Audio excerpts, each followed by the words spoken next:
My grandfather was a Christian, and back in Korea, back in his day, he helped his pastor build the church. At least that's what my parents tell me. And I think that actually means he actually physically helped build the church. Like, that's how old school he is. And so he loved Jesus, he loved the church, he loved theology. And I was told that he actually wanted to become a pastor. And he didn't actually become a pastor, even though he wanted to, because he had a solid job, and the reality was he had to provide for his family. And I don't know if he was living in regret or whatever else, but that was his life, and he provided for his family, and he did what he had to do, not what he wanted to do. And then my dad comes into the picture, and he graduates from high school, and he graduates from college, and he lands a solid job at Korean Air. And he's working his way up. It's a great place to work, just lots of opportunity. You can work up the corporate ladder, really build solid networks, build a solid resume. And that's kind of how you did it. And he was kind of one of the lucky ones from his graduating class to land such a solid job. And then he meets his girl, who happened to be my mother, and they make this crazy decision to move to LA. And so they immigrate to LA, and my dad obviously had to let go of his solid job at Korean Air, and he starts a small business in South LA. And he did that not because necessarily he wanted to, but because he had to. You see, I want to make that distinction because I think, in a way, our parents kind of paid our tuition to be here today, if you follow me. We're fortunate, we're lucky to be here, whatever that word means to you. As second generation Korean Americans or Asian Americans, our parents immigrated, and they kind of paved the way for us to be here today, so that our struggle today, most of us being millennials, our struggle today is not what do I have to do, but it's what do I want to do. And that becomes an entirely different struggle for a lot of us, to the extent that we get paralyzed. We get paralyzed by having so many options and so many choices, so many majors, so many fields of study. And even if you don't take the school route, you still have all kinds of options what to pursue apart from school.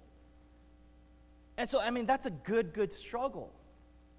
But the danger in that is because we just become so paralyzed, we don't know how to make a decision. It's like this fear of making the wrong decision and having to live with it for the rest of our lives. Say amen if you feel me on that. Like I know a lot of you don't know my story, but that's my story as well, even going through seminary.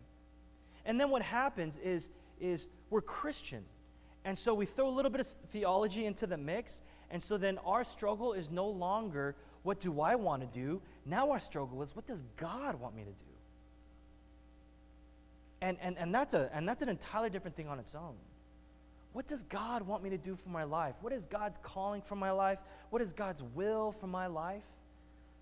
And that becomes such a big thing. Even that can become a cause for us to be paralyzed even. And so we end up doing nothing because we want to do everything.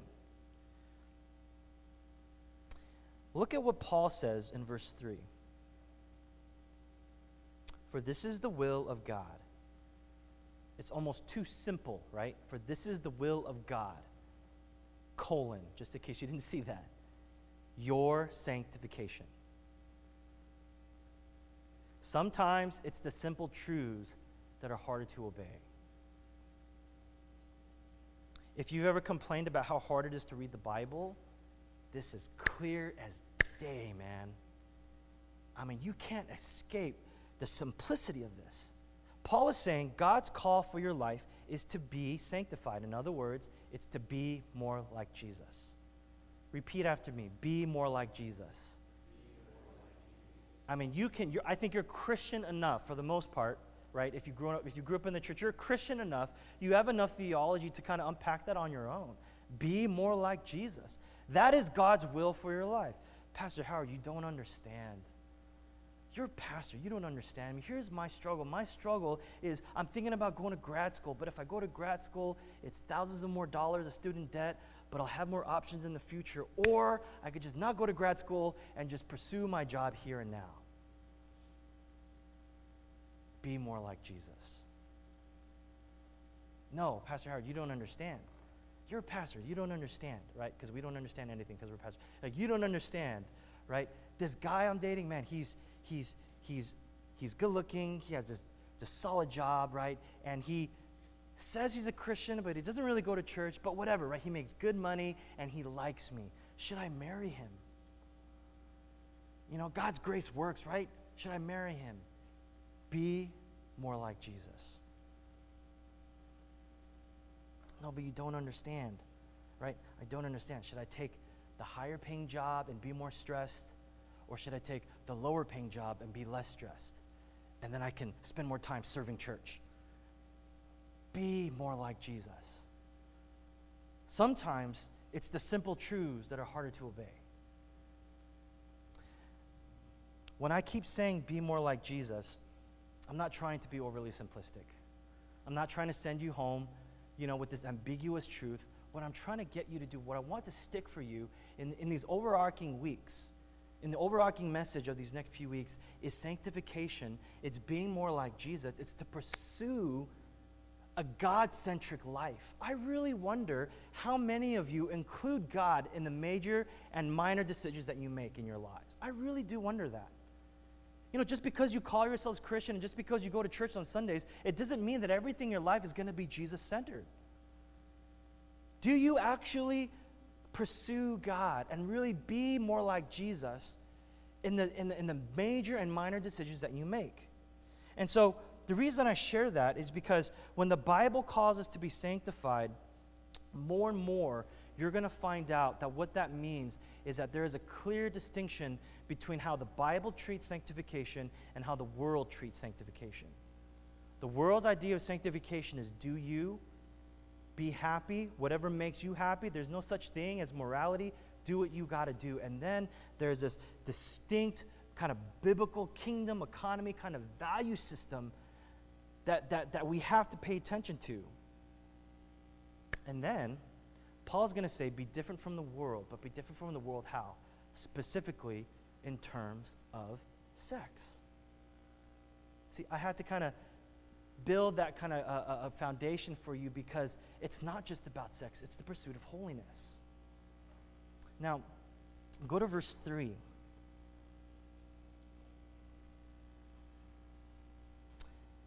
And again, it says, for this is the will of God, your sanctification, that you abstain from sexual immorality, that each one of you know how to control his own body in holiness and honor, not in the passion of lust like the Gentiles who do not know God. I'm going to spend a good chunk of our time here, but I first want to share, let me just share an observation here. Notice what Paul says in verse 3. He says the will of God is sanctification. We just talked about that. And he says that you abstain from sexual morality. Now, here's my observation, and this is really important. The word sexual immorality comes from the Greek word porneia. Okay? Some of you looked up when I said that. Yes, it's the same word as porn, from which we get pornography. That word porneia for sexual morality is a big, big umbrelling term. Okay? Notice that Paul doesn't make any kind of distinction here between the different kinds of sexual morality. He just says sexual immorality. Okay? And I think that's really important for us to understand. See, as your pastor, right, I have an idea of the kind of struggles that we have. And when I think about your lives, whether you're a member or not, when I think about your lives, I think, okay, some of you kind of grew up, in broken homes. Some of you maybe in better homes. Some of you kind of have these kind of struggles, family, these kind of struggles at home. But generally speaking, when I survey our people, and you can probably agree with me, like we generally grew up in pretty moral homes. You were taught right and wrong. If you were raised in the church, you were taught to go to church, learn the Bible, pursue God, obey the 10 Commandments. Right? These are things generally that we learn. And so when we think about sexual morality, that big umbrelling term, I don't think a lot of us here, if I can be honest, and I don't know you for sure, I don't think a lot of us here struggle with prostitution. I don't think a lot of us here, struggle with that. And if I can just point out an obvious truth, I don't think a lot of us here struggle with adultery as in cheating on your spouse. We literally have one married couple here, no pressure, right? I don't think you can't commit adultery on your spouse unless you're married, and so just by default, we can't struggle with that. So what is our kind of default, or just obviously, what is our struggle with sexual morality? I think it boils down to two things. I think it boils down to pornography and masturbation, and I think it's also the struggle of having premarital sex with your girlfriend or boyfriend, or even someone who is not your boyfriend or girlfriend. So masturbation and premarital sex. I think that's what it boils down to. And so because you grew up in these Christian homes, you grew up in a household that celebrated morality, that taught you maybe a biblical truths about God, and you were taught about these good things of God and what to pursue, what happens is, naturally, in our self-righteousness, and I'm just speaking in a very general sense, not everyone, in a general sense, what we do is we start to create hierarchies. What comes on top of the list when it comes to sexual morality? Well, obviously there's prostitution. You know, we have all kinds of names for those kinds of people, right? We have men, we have women who are cheating on their spouses. Okay, and then there's, on the bottom of the list, there's pornography, masturbation, and sleeping with my girlfriend or boyfriend who I happen to love. Listen to me. Sexual morality is sexual morality is sexual morality.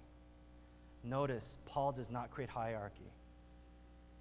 Paul says porneia, sexual morality. It is a big, big umbrelling term. So what does that mean? Sexual morality is sexual morality is sexual morality. It is all evil in front of God. So you cannot say, well, I'm not as bad as that guy over there.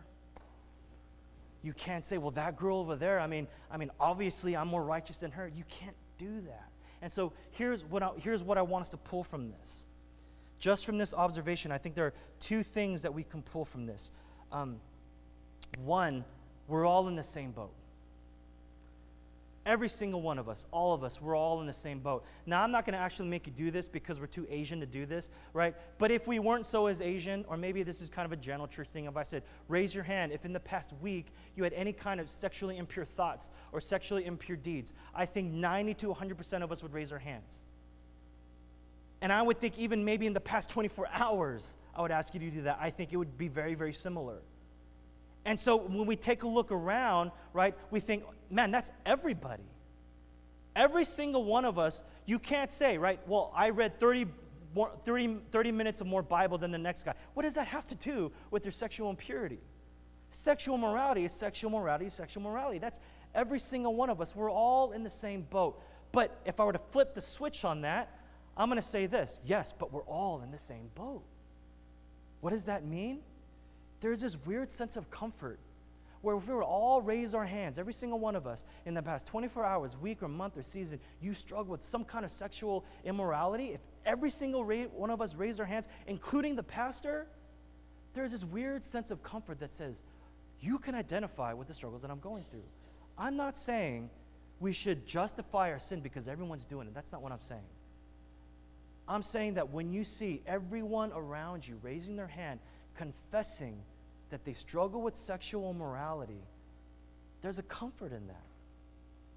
And that draws you to each other and say, we need to struggle together. And that deepens your fellowship.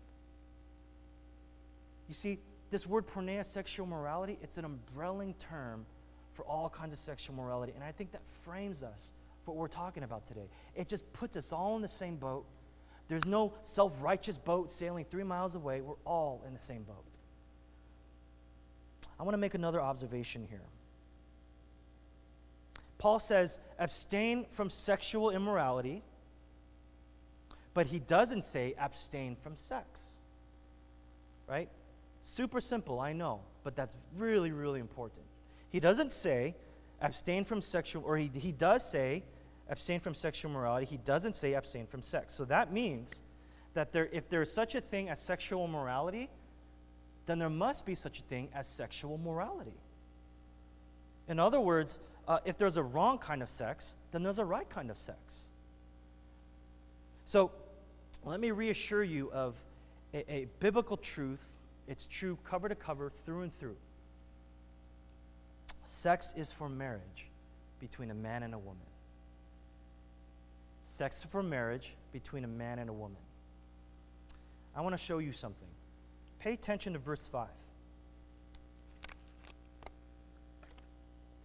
Paul says, not like the Gentiles who do not know God. Short little phrase there, but there's a lot to unpack. Right? Abstain from sexual morality, and then he kind of gives this distinction, not like the Gentiles. So when he says Gentiles, he doesn't literally mean non-Jews. That would be kind of jacked up, right? He's talking, because that would include us, right? When he says non-Jews, that was just kind of their own language of saying non-believers. So when he says Gentiles, he's talking about people like not Christians who don't know Jesus. They're not disciples of Jesus. They don't follow Jesus. That's who he's talking about, right? So more specifically, in this culture, he's talking about men in the secular Thessalonian culture. That's specifically what he's talking about. Men in the secular Thessalonian culture. And this is really, really fascinating when you look at the historical backdrop in this. When you look at what Paul is writing to, the kind of culture he's writing to, it's really interesting. You see, back then in that culture, I want you to hear me on this, it was normal for men to have sex outside of marriage. It was normal. When I say normal, I don't mean you cheat on your wife and then you get away with it. Okay? I'm talking about it was normal. It was embedded in the culture. It was regular. It was normal. It was normal for a man not just to cheat on his wife because it wasn't considered cheating. It was normal for a man to commit sexual morality because that wasn't even in the vocabulary. What is sexual morality? Let me explain. See, it was normal for men to cheat on their wives to the extent that a typical man would have his wife. And this man would have sex with his wife. But this wife, even though he would have sex with her, it wasn't a love thing. It wasn't a covenantal thing. It wasn't a commitment thing. This wife was there to bear your babies. This wife was there to hold your social status. And so it wasn't a love thing, it was a status thing. You married a woman specifically to hold your status in society. And so you didn't want to marry down, right? There's no such thing as like a Cinderella story here. You married someone because she was of equal status so that her income and your income combined, if anything, would up your status. So this woman was there to manage the household, hold your status or even up your status in society, and she was to bear your children. And she bore your children so that you can have seeds, so that you can up your status in society. And you happen to have sex with her. See, that was normal. But what was also normal is on top of your wife, as a typical man in the secular Thessalonian culture, you also had a woman who was kind of like another partner, maybe a mistress. This woman was there not to bear your children, not to hold your status in society, but this woman was there as kind of someone you would call up to talk and to think philosophy, you know, to share some extravagant food and talk about its flavors. It was kind of like your intellectual partner. You didn't care about what your wife brought to the table intellectually. As long as she had, you know, God-bearing hips to bear babies, that was good enough for you. But this woman, she was there who would match you intellectually. Like you can actually have a conversation with her, not fall asleep. And you happen to have sex with her. So you had your wife, and you had this foodie, intellectual kind of partner. And then you would have another woman who would be there as basically your concubine. And her role for you was just sex. You didn't care about her intellect. You didn't care about her social status. She was just there for sex. And then you took it a step further, and you even went to a whorehouse. And this is no relationship. This is purely fleshly, just have sex. And the ugly, dark side of it, on top of what it already is that a lot of these girls weren't even of age. They were kids. And there was even homosexual activity going on. A man would go and sleep with a minor girl, a minor boy, and he would come home to his wife, and it was normal. This is the dark, sexually immoral culture that Paul is talking to. And ladies, if you're catching on to what I'm saying, you're probably thinking like, this is absolutely demeaning for women. So a woman has no say in this? So as the wife, you're not allowed even to do the same thing as if you wanted to? So a man would come home reeking of the whorehouse, and you just have to sit there and take it? And as soon as you push back, as soon as you say anything, all you're going to get is the backhand. And that was normal. And then this is what Paul says. he brings up this idea of porneia, sexual morality. And now people in that culture, secular men of that Thessalonian culture, they're like, what is this absurdity that you're talking about? I'm a Greek man, a Thessalonian man. I can do whatever it is that I want to do sexually. And so imagine this. You are a woman and a wife, and a man comes home reeking of a whorehouse, and you talk back and you say, that's not fair. You're cheating on me. I thought you loved me. And the man says, love. What does this have to do with love? You are here to bear my babies. I'm not going to share that part of my life with you. You are here to hold my social status. You need to understand that. You, my mistress, you are here to talk to me about food and hobbies and things that I enjoy. You, concubine, you are part of my life to fulfill my sexual desires. That is it. That is it. You don't like it, you can leave. And whorehouse, I'll do that if I have free time, have a few bucks in my pocket. And then Paul says, there's such a thing as sexual morality. And if there's such a thing as sexual morality, he brings up this idea. He says, abstain from it. But Paul, why? This is who we are. And then Paul would say, because there is such a thing as the gospel. And in the gospel, we find covenant. And in the covenant, what does it say? That God didn't just compartmentalize his affection for the church. He says, I'm giving you everything. Everything. Look at the cross. That is the very best that I can give you. I'm not reserving certain parts of my life to give to you. It is everything. And so now, if there is such a thing as sexual immorality, then there is such a thing as sexual morality. And the sexual morality that we believe in as the church comes from this deep and rich and beautifully profound idea of the covenant. And the covenant says you reserve yourself, you wait until marriage, because then you are telling your partner, I have saved myself for you. And I'm not going to give you different compartments of my life. I'm giving you everything. And if you and I are going to share this intimate sex, we're giving each other everything, and we're not holding back. And if you are Christian and you're saying, well, why can't I just do that with my boyfriend or girlfriend? What you are then saying is, my desire for sex is greater than God's intent for sex. And you are saying, just give me my quick fix. Marriage means nothing to me right now. That's what you're saying. But if you hold yourself, you preserve yourself, and you wait, not only are you honoring your future spouse and your partner, you are honoring God, the giver of sex. Do you believe, church? Do you believe that sex is not just sex?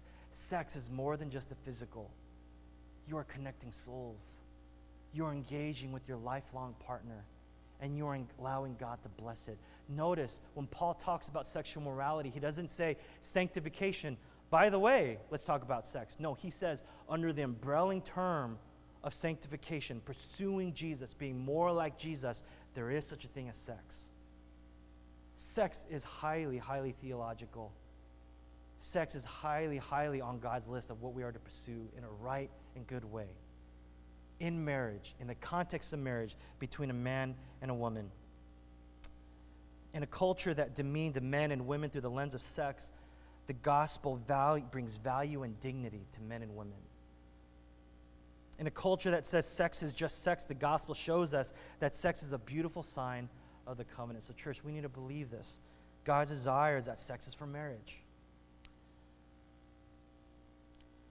Now, some of you might be thinking, you're not going to say this out loud, but you're thinking, Pastor Howard, I hear what you're saying. You just ruined sex for me.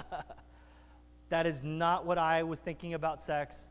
You just ruined it. Thank you very much. Sex is tainted. I don't even know what to think anymore. I just don't know anymore, right? You're not going to say that out loud, right? But maybe that's what you're thinking. To you, I say this. Sex is a gift. Repeat after me, church. Sex is a gift. Some of you did not say it because you're too ashamed. You don't want to be embarrassed. You don't want to say it too loud. Sex is a gift. Repeat after me. Sex is a gift. Here's what that means. If sex is a gift, sex is meant to be enjoyed. Amen? It's meant to be enjoyed. Despite everything I just said okay, when it's in the context of marriage, it's meant to be enjoyed. Let me break it down for you. Okay, the fancy term that we're going to talk about right now is called common graces. That is a theological term that means both Christian and non-Christian people can experience just the free gifts of grace that God gives. Now, I think that Christians can maybe even enjoy these common graces more than non-Christians, but you can't tell me that if a non-Christian doesn't understand what covenantal relationship is, that he or she can enjoy sex. That's not true at all, right? So common grace is a gift from God that's enjoyed both by Christians and non-Christians. And so take food, for example. Food is a common grace, right? And I think that kind of culture is super, super increased in the world and culture that we live in. But think about what it is. Like, when was the last time you showed up to the dinner table and it was just like flavorless substance piled onto your plate, right? And someone said to you, here are nutrients on your plate, eat it. You know what I'm saying? Oh, thank you, and then you eat it, right?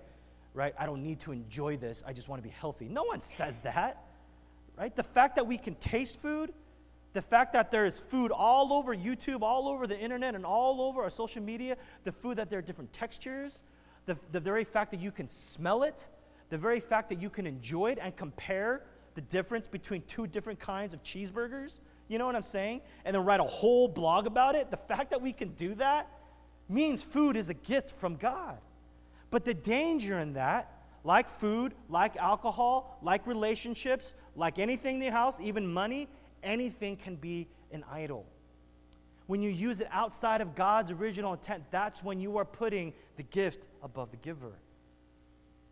And then that's when things get twisted. And that's what forms unhealthy habits. And that's when your view of God becomes tainted, and then comes guilt, and then comes shame, and then comes fear. Now listen to me. The same is true for sex. Sex is meant to be enjoyed. It is a common grace, gift of God. But when it's used outside of God's original intent, you're doing the same thing. Now, I was debating if I should do this, but I'm going to do it because God is good. There's a book in the Bible called Song of Solomon, or Song of Songs. Some of you are really holding in your giggles because you know where I'm going with this. Man, this book is amazing.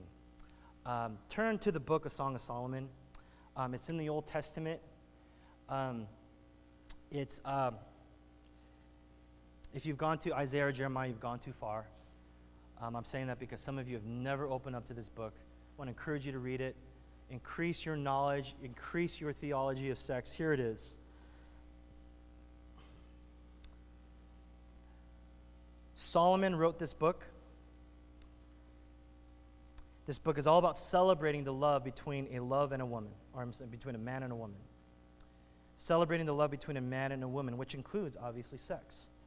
I'm going to show you a few verses, and this is Solomon pursuing his wife. Putting on display, he's broadcasting it, he's putting it on social media. Here it is, me pursuing my wife. Go to Song of Solomon chapter 4. Song of Solomon chapter 4. Y'all there? Say amen if you're there. All right. Hold on to your seats. Behold, you are beautiful, my love. Behold, you are beautiful. Okay, that's not so bad. Your eyes are doves behind your veil. What? Your hair is like a flock of goats leaping down the slopes of Gilead. Now, brothers, pay attention. We can learn something from this, okay? Poetry is not dead. Romance is not dead. The pursuit of a woman is not dead. Despite social media and coffee meets bagel and all these different things, okay, I still believe, call me old-fashioned, I still believe the Bible calls men to pursue women. Right? And this is Solomon pursuing women. I think you can learn something from this. We got to be smart about this. Okay? Don't literally copy and paste this to whatever it is you're doing. Brothers, don't go on a first date and be like, your hair is like a flock of goats. That's not going to work. I don't know. Maybe if she's super duper biblical and she knows this book, she might be, oh, you're so sweet. Maybe. Okay? That's probably not what you want to say. Okay, but you catch on to what King Solomon is doing here. He's pursuing his wife in a physical way. Now follow me here. Verse 1, there's a progression. Verse 1, it says, right, it's about her eyes. Verse 2, do you see that? It's about her teeth. There's a progression. It's weird to me, right? You compliment on someone's teeth. Hey, yo, what's up, girl? Your teeth are banging. I don't know. It's weird. Verse 3 is about her lips. Where is this going? You know what I'm saying? And then it's about her neck. Do you see the direction of his eyes? What is Solomon doing? Brother, this is the Bible. Don't do it. Verse 5, your two breasts are like two fawns. I need to calm down. Twins of a gazelle that graze among the lilies. What's Solomon talking about? Well, Solomon's talking about these two gazelles pursuing the glory of God. No. Hold on to your seats. King Solomon, excuse my language, he's talking about boobs. He's talking about the physical features of his wife, and he's adoring her. He's celebrating her, and he's enjoying sex, and he's putting it on display for the world to see. Do you see what I'm saying, church? Like, this isn't some kind of spiritual language, and we take the physical out of it. This is God saying you can enjoy sex in the context of marriage between a man and a woman.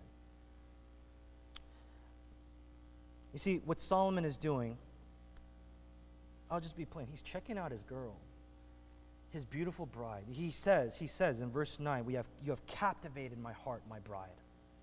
You have captivated my heart, right? And he's checking her out physically, and he's commenting on all these physical traits. And he's saying, man, I'm going to make love to you, and it's going to be beautiful. We're going to connect souls. It's going to be awesome. This is what King Solomon is doing. Now, here's what that tells us, okay? Here's what that tells us. First, this is in the context of marriage. This is not King Solomon talking to his concubine. This isn't King Solomon talking to his mistress. It's King Solomon talking to his wife, right? And he says that in verse 9 again, my bride. And the second thing that tells us is that in the context of marriage between a man and a woman, the physical act of sex is meant to be enjoyed. And now those two things are not mutually exclusive. Do you hear me? It's not just marriage, and it's not just enjoy sex. It is together in the context of marriage, under the umbrella of God's covenantal love. They're not mutually exclusive. They are one. So before I move on, I just want these two truths to stick. Sex is for marriage. That's God's intent. And sex is the gift that is meant to be enjoyed. Amen? Go to verse 7. It says, for God has not called us for impurity, but in holiness.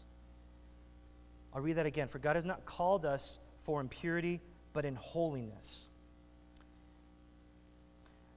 This is not what I want you to walk away with today. I want to be clear on this. What I don't want you to walk away with, as I close out the benediction, and you're walking away and you're doing your thing, I don't want you to walk away thinking, Pastor Howard's nagging voice in my head, don't have sex. Sex is bad. Masturbation is bad. Don't do it. That's not what I'm saying, okay? Although that may be true, that's not the message that I'm screaming at you and telling you to walk away with. The Christian life, listen to me, this is so important. The Christian life is not about avoiding sin. It's important that we avoid sin. It's important that we hold ourselves accountable to holiness. But the pursuit of the Christian life is not avoiding sin, it is actually pursuing holiness. There is a difference. When you drove to church today, in your car, your goal was simply not, don't get in an accident. When you were driving to church today, your goal wasn't just to not get pulled over by the police. The simple truth is that if your goal is to not get pulled over, not break any laws, just don't drive. It's that simple. When you drove to church, your pursuit is to get to church. Of course you want to avoid breaking laws. Of course you want to run away from speeding and running away from getting pulled over by the cops. Of course, but your pursuit is to get to church. It's the same in the Christian life. Your pursuit is not just running away from sin, but it's actually pursuing what is good. If there is such a thing as sexual immorality, then there is such a thing as sexual morality. That's a covenantal thing that God has given us. That's what we're to pursue. Because if all you do is try to run away from sin, You struggle with lust. You struggle with these dirty sexual sins, and all you do is try to run away from it. I guarantee you, fam, you're going to fail. I guarantee it. And then what happens when you fail? You don't want to share again that you failed, so you don't share, and it just pents up, and it grows like a seed, like a cancer deep in your soul, and then you're way too ashamed to share it. You don't avoid sin for the sake of avoiding sin. You pursue holiness. Okay? Avoiding sin is the pursuit of self-righteousness. I want you to hear that. And I think a lot of us are living our Christian lives that way. It just leads to hypocrisy. It leads to emptiness. It leads to self-righteousness. So how can we do that? How can we actually pursue God's intent for sexual purity?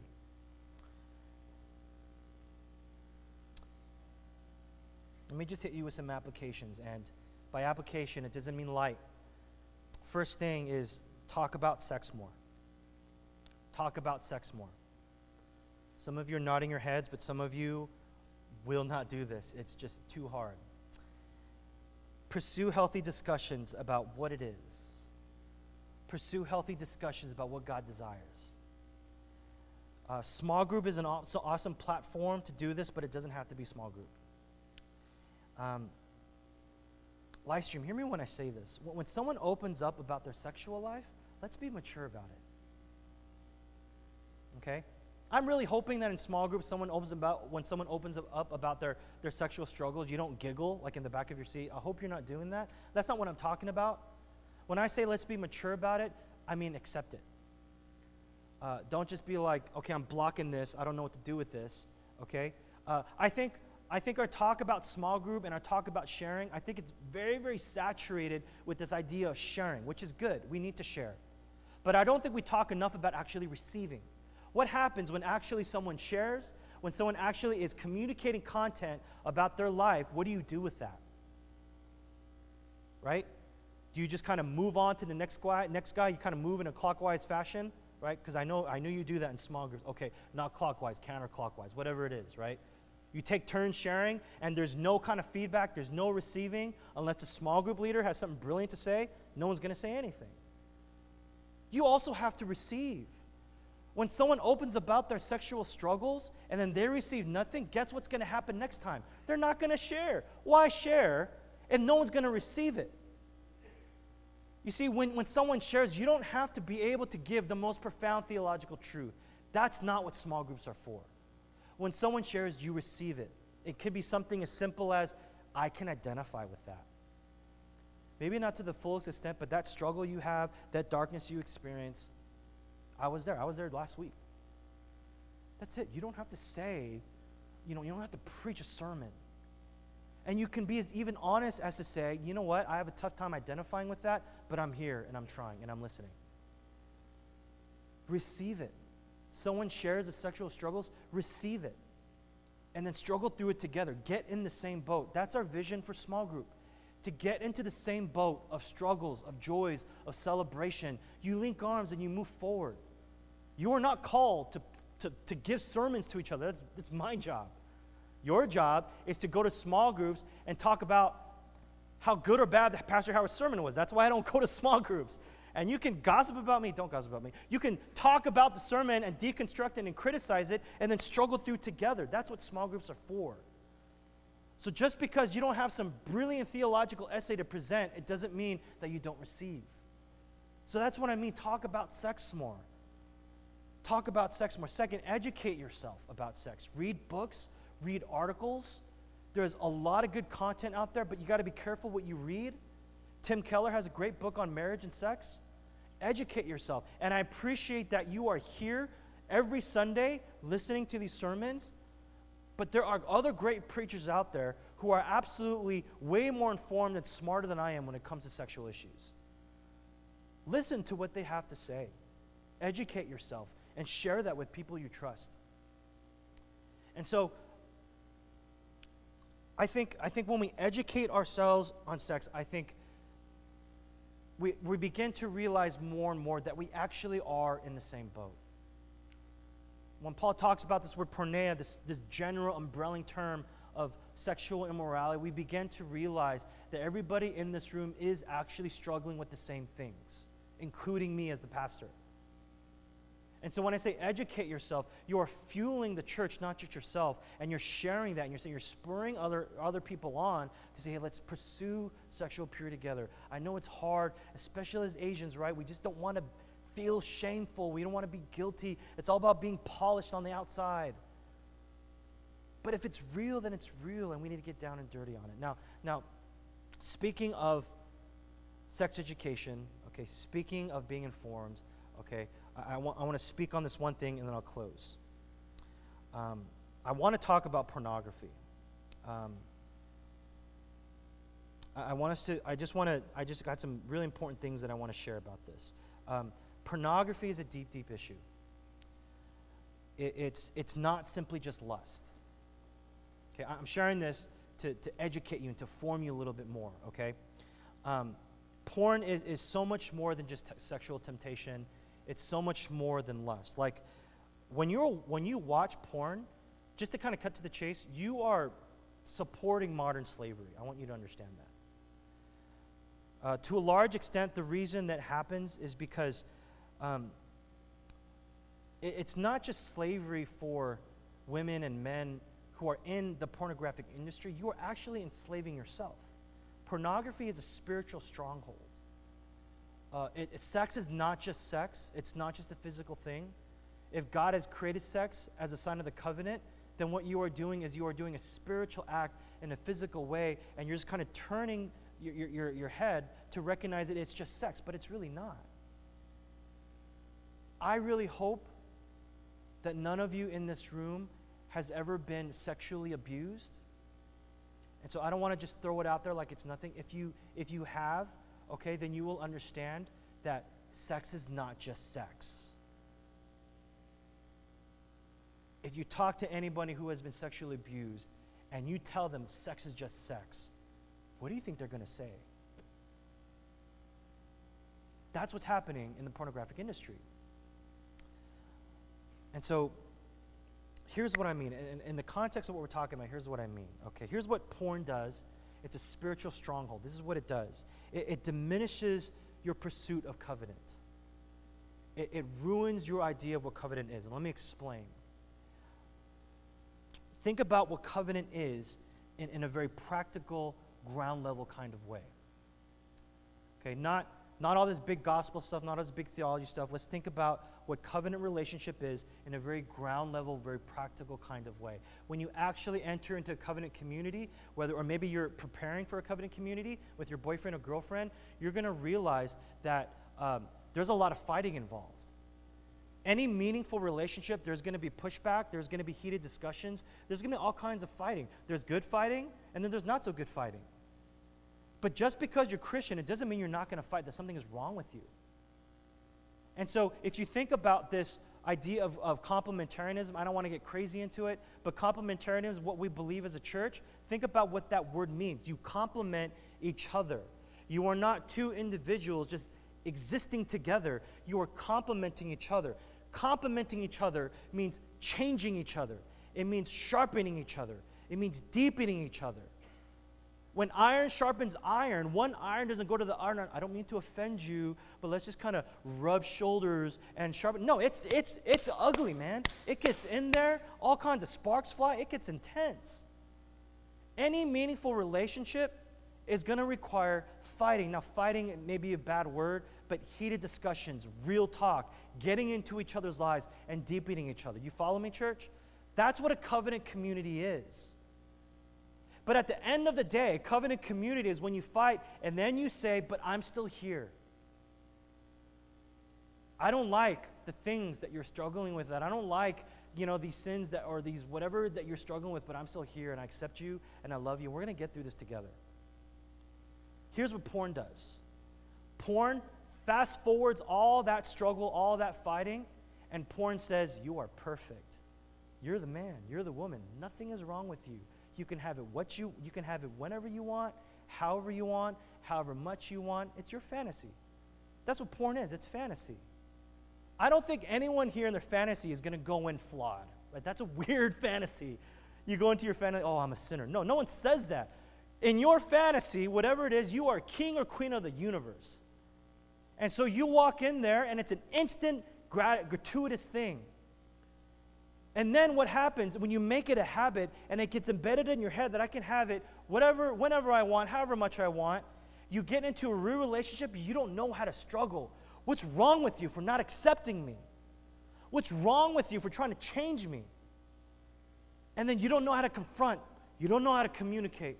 You don't know how to say at the end of the day, I'm going to be here. We're going to get through this together. What you just say, it's not going to work. Bye. It's anti-covenant. Do you see that? Porn diminishes your pursuit of covenant. It ruins your idea of God's love for you. Let me give you another point about what porn does. Porn leaves you hungry for more. Remember what I said last week? The human soul, our craving is to know and to be known. Porn is not just a lust thing. Porn ties back to your soul. Your soul craves to be known. And what porn does, I know I'm going long, so I'll make this short. What porn does, it leaves you with seconds or just a fleeting moment of pleasure and satisfaction. Who says after that, oh my gosh, my life is complete. Oh my gosh, I'm so satisfied. There's almost nothing else out there where it's like this high pleasure for a single moment, and then you are left in darkness, in desolation, and isolation.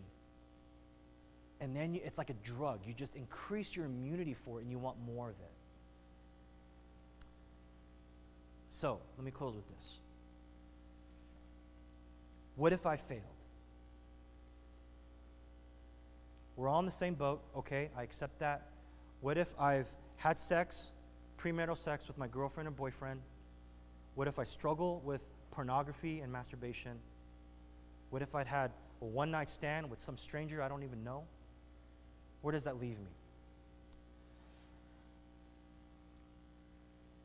You see, the temptation is to look at our past and to walk away and to think, I guess my purity is done. What God desires from you is a genuine sorrow over your sin. What God desires for you is a desire to change. Not by your righteousness, but the righteousness of Christ. You may have fallen sexually, but that doesn't mean you can't be restored. God's grace is so much bigger and so much more powerful than any kind of sexual sin you have ever committed.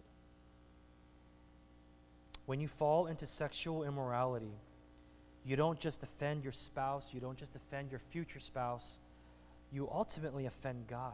When you commit adultery in a physical way, you commit spiritual adultery against God. But you see, here's what the gospel says. God sees you cheating on him. God sees you giving yourself to these idols for fleeting moments of pleasure, knowing you're going to be left in desolation and darkness. What does God say? I'm still here. I'm still here. And I'm going to get into your boat. In fact, I'm going to switch places with you. I'm going to get into your boat of shame and guilt, darkness, desolation, which is called the cross. And you can step into glory, into a loving relationship with the Father. And I'm going to accept your shame, and I'm going to accept your guilt. And we do that over and over and over again. That's the heart of covenant. So we're not just giving covenant relationship. We are in a spiritual, in a soul-satisfying kind of way, getting ourselves involved in God's covenant with us. And you know what? That changes our pursuit. We're not just running away from sexual immorality. Now we're actually pursuing sexual morality, which is God himself. It's a beautiful thing, church. We don't just run away from sin. We pursue holiness. We pursue God. And when we fall in line with God's desire for sex, which is a gift, it's such a good thing that we're celebrating. When we look at the gospel, when we gaze upon the gospel, we see the beauty. We see its depth. We see its freedom. And we see that the sexual purity that this Bible is talking about it's worth it. And that's God's desire for us. Pray with me.